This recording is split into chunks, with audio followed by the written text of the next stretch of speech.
Students, जैसा कि आप देख पा रहे हैं, आपका फर्स्ट क्वेश्चन एक्सरसाइज 1.2 का मैंने बोर्ड पर लिख दिया है। क्वेश्चन में कहा गया है represent these numbers on the number line. बहुत आराम से इस बात को समझेंगे। देखिए, नंबर लाइन पहले तो समझना जरूरी है कि ये नंबर लाइन क्या है, और फिर उसके बाद इन नंबर्स को किस तरीके से उस पर प्लॉट करना है, हमें ये देखना है। देखिए, नंबर लाइन एक्चुअल में उसका स्ट्रक्चर क्या होता है। नंबर लाइन जो होता है, फर्स्ट ऑफ ऑल, ये आपके क्वेश्चन में दिए हुए नंबर्स, रैशनल नंबर्स कह लीजिए, उनको प्लॉट करने के लिए यूज किया जाता है। इसका स्ट्रक्चर कैसा होता है, ऐसा हम एज्यूम करके चलते हैं कि बीच में 0 होगा एंड राइट साइड में इस तरीके से नंबर्स। एरो मींस कि ये आगे कॉन्टिन्यूसली मूव करता रहेगा, never end. Okay, 3, 4, 5, 6 and so on. Same as on the left side, ये राइट साइड की बात हो गई। अब लेफ्ट साइड में क्या होगा, सेम यही चीज बट नेगेटिव। इधर सारे पॉजिटिव नंबर्स थे और इस साइड आपके सारे क्या होंगे, नेगेटिव नंबर्स होंगे। Okay, so that is the structure of a number line.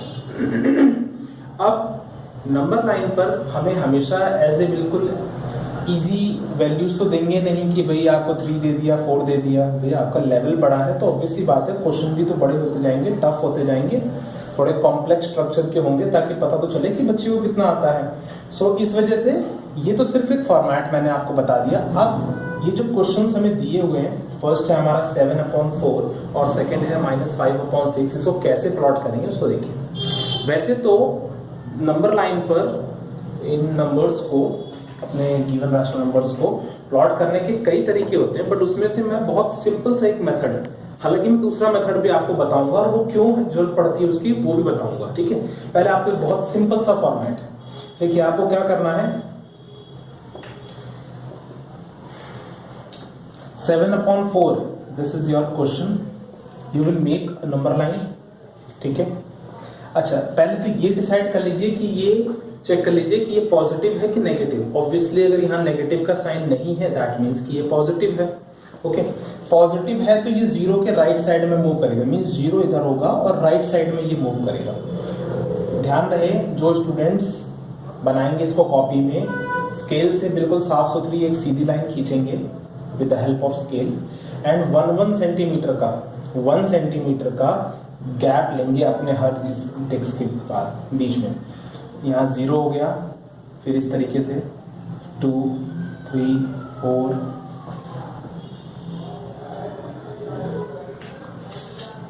1, 2, 3, 4, 5, 6, 7, कुछ ज़्यादा ही लंबा हो गया भाई, बहुत हो गया। ओके, तो ये हो गया आपका 1/4, ये हो गया 2/4। देखिए, ये बहुत इजी तरीका है, इसमें कोई दिमाग बिल्कुल नहीं लगाना आपको, बहुत इजीली, बहुत आराम से समझ में आ जाएगा। बस जो नीचे वाला जो बेस है ना, बस उसको ध्यान से देखना, वो सबके नीचे कंटिन्यू होता रहेगा। 0 के बाद ऑब्वियसली 1 आता है, उसके नीचे क्या लगाएंगे हम, 4, फिर 2, 3, 4, इस तरीके से आप देखिए यहाँ पर 3/4, 4/4, 5/4, 6/4, 7/4। आप चाहो तो एक आधा एक्स्ट्रा भी दिखा दो, कोई इसमें दिक्कत वाली बात नहीं, 8/4। अच्छा, एक चीज और देखना, 0 के बाद ये जो 4/4 है, एक्चुअल में अगर इसको कट करेंगे तो ये है क्या, दिस इज योर 1। और जो 8/4 है, ये क्या होगा आपका, दिस इज योर 2, क्योंकि 4 1 जब 4 एंड 4 2 जा 8, तो जब आप इसको कट करेंगे तो अल्टीमेटली 2 ही आएगा। ठीक है, अब हमें किसको रिप्रेजेंट करना था, 7/4 को, वो यहाँ पर है। आपने 7/4 को इस तरीके से एक छोटा सा एरो बना दीजिएगा ताकि फोकस हो जाए उस चीज पर, हाईलाइट हो जाए वो चीज, और फिर इसको इस तरीके से एक एनक्लोज्ड कर दीजिएगा, एक सर्कल ओवल शेप बना करके इस तरीके से, और उसको एनक्लोज कर दीजिएगा। ठीक है, बहुत है, हो गया आपका first question, first part. Okay, अब जो दूसरी बात मैंने कहा था ना, मैं एक और बात बताऊंगा इसके अंदर। अगर बाई चांस, वैसे तो चांसेस नहीं है इस चीज के कि आपके एग्जाम में इस तरीके से पूछा जाए, क्योंकि 8th स्टैंडर्ड के अकॉर्डिंग ये क्वेश्चन लाई नहीं करता, लेकिन फिर भी एक बार मैं बता देना चाहता हूँ, बाई चांस पूछ लिया भाई 7/4 किसके बीच में लाई करता है, किन दो नंबर्स के बीच में 7/4 लाई करता है, किन दो नंबर्स के बीच में। तो देखिए, उसके लिए आपको क्या करना होगा, आपको पहले 7 अंदर रख करके 4 से डिवाइड करना होगा। तो 4 2 जा 8 ज्यादा हो जाएगा, तो 4 1 जा 4 करेंगे आप, तो कितना बचेगा 3। ये क्या आया 1। अगर आप इसको मिक्स्ड फ्रैक्शन में लिखेंगे तो क्या बनेगा 1 मिश्रित भिन्न। मिक्स्ड फ्रैक्शन का मतलब हिंदी में होता है मिश्रित भिन्न 1 होल 3/4। जो रिमाइंडर बचता है आपका वो ऊपर लिखा जाता है, जो डिवाइजर होता है वो नीचे लिखा जाता है, और जो आपका परफेक्ट क्वेश्चन टाइप होता है वो आगे लिखते हैं। ओके, तो 1 होल 3/4 का मतलब क्या है कि 1 के अलावा भी कुछ है ना, इसका मतलब ये नंबर 1 and 2 के बीच में लाई करता है। ओके, ये नंबर किसके बीच में लाई करता है 1 and 2 के बीच में, क्योंकि 1 के बाद भी कुछ है, रिमाइंडर बचा ना, आपने डिवाइड किया तो 4 1 जा 4, उसके बाद 3 बच रहा है, इसका मतलब 1 से तो मोर देन हुआ ना। So more than 1 but less than 2, more than 1 but less than 2 means 1 and 2 के बीच में लाई करेगा। तो आप देखिए, आप इस तरीके से अपने आंसर को वेरीफाई भी कर सकते हैं कि आपने सही प्लॉट किया है या नहीं किया है, इसको सही तरीके से रिप्रेजेंट किया है या नहीं किया है। 1 and 2 के बीच में लाई करता है, देखिए ना यहाँ पर 1 है और इस जगह पर 2 है, 1 and 2 के बीच में तो आ रहा है कहीं पर ये।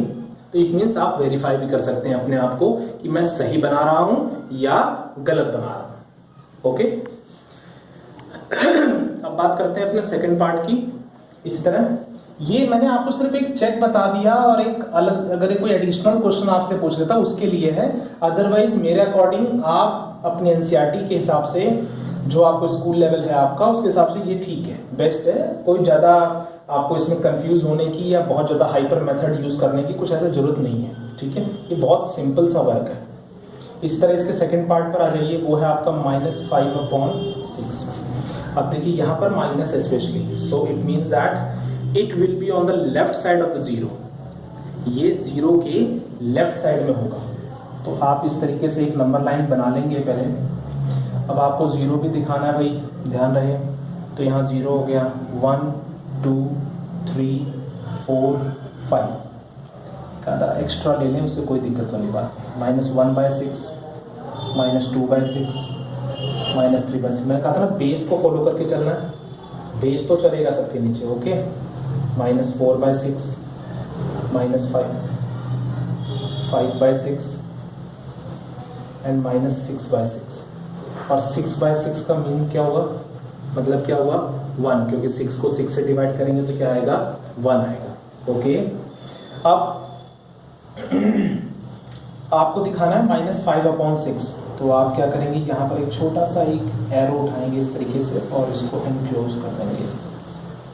ठीक है, हो गया आपका रिप्रेजेंटेशन ऑफ -5/6। अब इसमें भी लोग पूछ सकते हैं कि भाई इसमें भी तो बताओ ये किन दो नंबर्स के बीच में लाई करता है। वैसे तो मुझे दिख गया यहाँ पर, फिर भी एक बार वेरीफाई कर लेते हैं। तो उसके लिए मैं आपको एक बात बताना चाहता हूँ।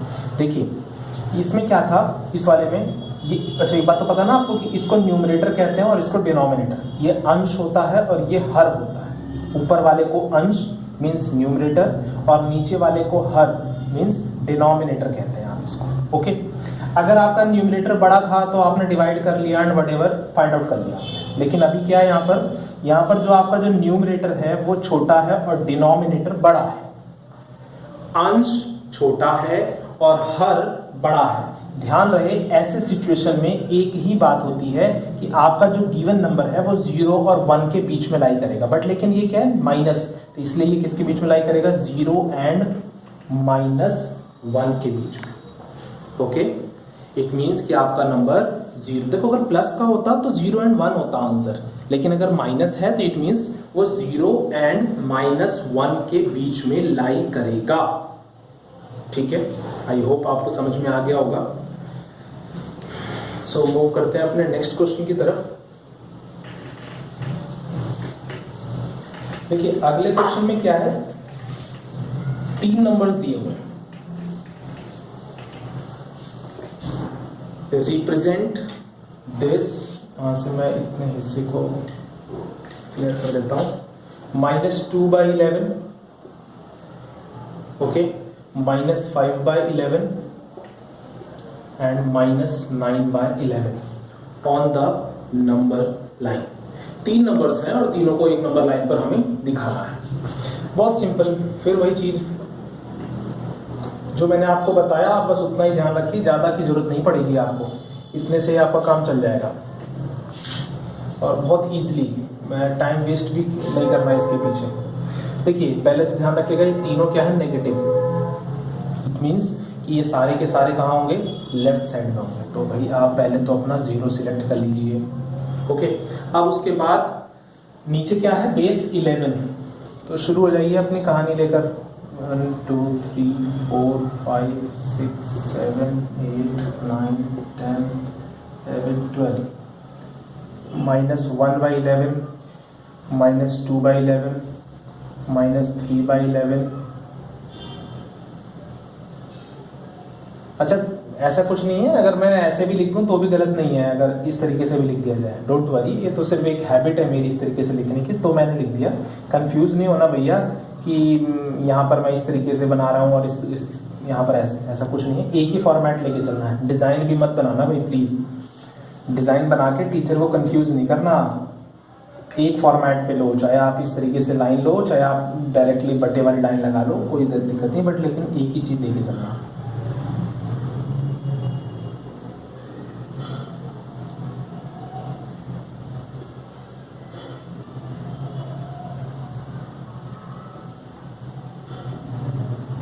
अब देखिए इसमें 1 कहाँ है, 0 के बाद 1 भी तो आया होगा कहीं ना कहीं, जरा ढूंढ लेते हैं भाई उसको।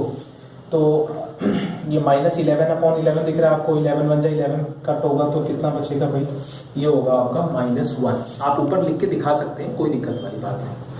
अब हमें पहले अपने नंबर्स को ढूंढिए। और एक बात मैं और आपको बताना चाहता हूँ, अभी जो पिछला क्वेश्चन किया ना मैंने, उसमें तो अलग अलग केसेस थे, सिंगल पार्ट थे, बट अभी क्या है कि तीनों को एक ही में सॉल्व कर रहे हैं। ठीक है, तीनों को एक ही में रिप्रेजेंट कर रहे हैं, कहने का मतलब। तो या तो आप तीनों को मतलब अलग अलग नाम, जैसे ABC एज्यूम कर लीजिए, 3 सर्कल लगा दीजिए। सर्कल लगाने से मैं मना नहीं कर रहा हूं, लेकिन साथ के साथ अगर हम ABC पॉइंट आउट कर देना तो आई थिंक ज्यादा बेटर है। ठीक है, और वैसे भी आप एनसर्कल कर देंगे तो भी गलत नहीं है आपका। कुछ टीचर्स देखो, हर एक का अपना अपना फॉर्मेट होता है। कुछ टीचर्स क्या करते हैं, वो यहाँ पर इस तरीके से डार्क डॉट कर देते हैं। ये अब ये आपका ये तो लगा हुआ कि यहाँ डार्क कर दिया, और इसी तरह ये आपका -5/11, इसको थोड़ा डार्क कर दिया इन लोगों ने। ओके, और एक है आपका -9/11, और इसे डार्क कर दिया। अब इसका नाम दे दिया जी A, इसका नाम हो गया B, इसका नाम हो गया C। सो कोई दिक्कत नहीं है, आप चाहे डार्क कर दें तो भी ठीक है, आप उसे एनसर्कल कर दें, डार्क ना करें। बाई चांस आपको नहीं अच्छा लगता, सर मैं तो ना डार्क नहीं करूँगा, मेरे को तो बस ऐसे ही पसंद है सर, तो ठीक है जी, आप ऐसे ही रखो। ये हो गया जी, आप करिए, आप मत करिए डार्क। मैंने आपको वैसे बता दिया, आप डार्क करके ABC लिख के छोड़ दें, ABC लिख लीजिएगा, वो ज़्यादा बेटर चीज़ है। क्यों? क्योंकि भाई 3 चीज़ें हैं ना, थोड़ा सा डिफ्रेंशिएशन आ जाएगा। अगर आप नाम शो कर देंगे ना ABC, तो थोड़ा सा एक यूनिकनेस आ जाएगी इनके अंदर, भाई ये एक अलग चीज़ है, ये एक अलग चीज़, ये एक अलग चीज़। तो थोड़ा सा एक टीचर पे अच्छा रिफ्लेक्शन जाता है इस बात का, तो उसके अकॉर्डिंग ये चीज़ ठीक है। ठीक है, तो आप इसको भी चाहते हैं कि भाई मैं डार्क नहीं करना चाहता, मैं तो इसको भी एनक्लोज करूँगा, और आप इसे भी कर सकते हैं। मैंने दोनों बातें बताई हैं, आपको जैसे समझ में आता है दोनों तरीके ठीक है, गलत नहीं है। चाहे आप इस तरीके से एनक्लोज कर दें या आप ABC लिख के दिखा दें, दोनों तरीके ठीक है। ठीक है, इसके बाद ओके, ये हो गया। ठीक है, थर्ड क्वेश्चन, ये आपका क्वेश्चन नंबर 2 था। भी मैं नंबर चेंज करना भूल गया था। अब बात करते हैं अपने थर्ड क्वेश्चन की।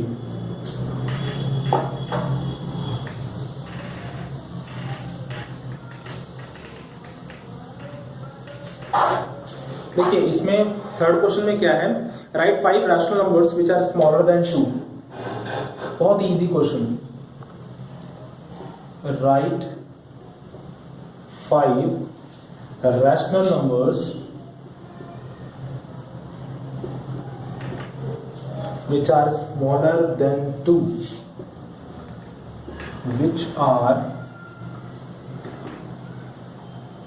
smaller than 2, 2 से छोटे, smaller than 2, ध्यान दीजिएगा शब्दों पर, smaller than 2। हमको लिखिए, लिख के दीजिए 5 रैशनल नंबर्स विच आर, जो कि स्मॉलर है 2 से। अच्छा, अब आप ना पहले एक नंबर लाइन एज्यूम करिए अपने माइंड में। नंबर लाइन में आप क्या करते थे, आप यहाँ 0, फिर उसके बाद 1 2 3 ऐसे इस तरफ मूव करती थी लाइन से आपकी। इस तरफ -1 -2 -3, इधर आपकी इस तरीके से लाइन मूव करती है। ओके, यहां पर 2 है। ओके, अब अगर 2 से मैं राइट साइड में जाऊंगा 3 4 5 6 7, वो सब क्या होंगे? बड़े नंबर्स होंगे। मुझे क्या चाहिए? 2 से छोटे नंबर चाहिए। कम है क्या? या आप अगर ध्यान से देखें, ये क्या कम पड़ रहे हैं? ये सब 2 से छोटे ही तो हुए भाई। 2 के राइट में जाते तो ये पॉजिटिव नंबर बढ़ते जाते तो बड़े होते। अभी क्या है, आप किधर आ रहे हैं? आप 2 से लेफ्ट साइड में आ रहे हैं, लेफ्ट साइड ऑफ 2।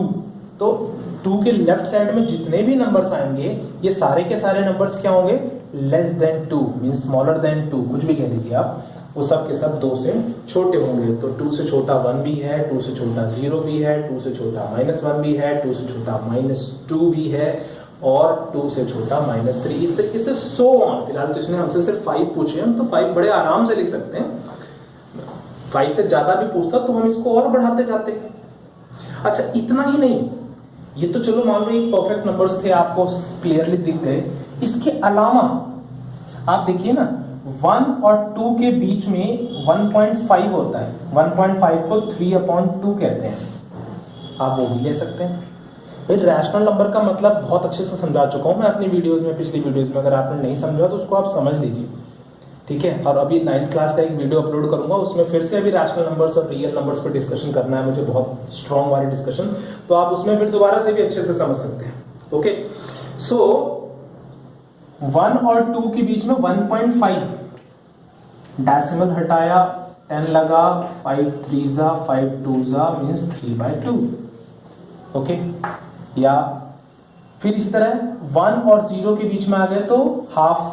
0 और 1 के बीच में हाफ होता है कि नहीं होता? आप वो भी ले सकते हैं। तो सोचिए कितने बनते जा रहे हैं। इसी तरह 0 और -1 के बीच में -1/2, 1 -1 और -2 के बीच में -3/2। हो रहे कि नहीं हो रहे? So you can take so many rational numbers which are smaller than 2, जो कि 2 से छोटे हैं। आप बहुत ज़्यादा ले सकते हैं, इसलिए इसमें कोई दिक्कत वाली बात नहीं है।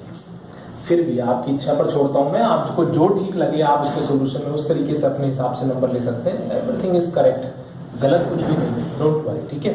सो 2 से छोटा, अब आप चाहें, अगर आप ये फ्रैक्शंस के पंगे में नहीं पढ़ना चाहते, सर छोड़ो ना यही ठीक है सर, तो ठीक है सर, जो आप जिसमें खुश रहो आप वही ठीक है। तो आप लिख सकते हैं सोल्यूशन में 1 0 -1 -2 एंड -3।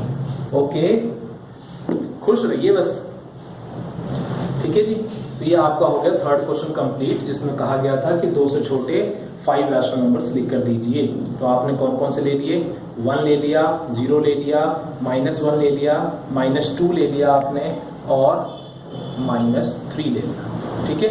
ये सारे के सारे नंबर्स जो हैं, ये सब के सब 2 से छोटे हैं।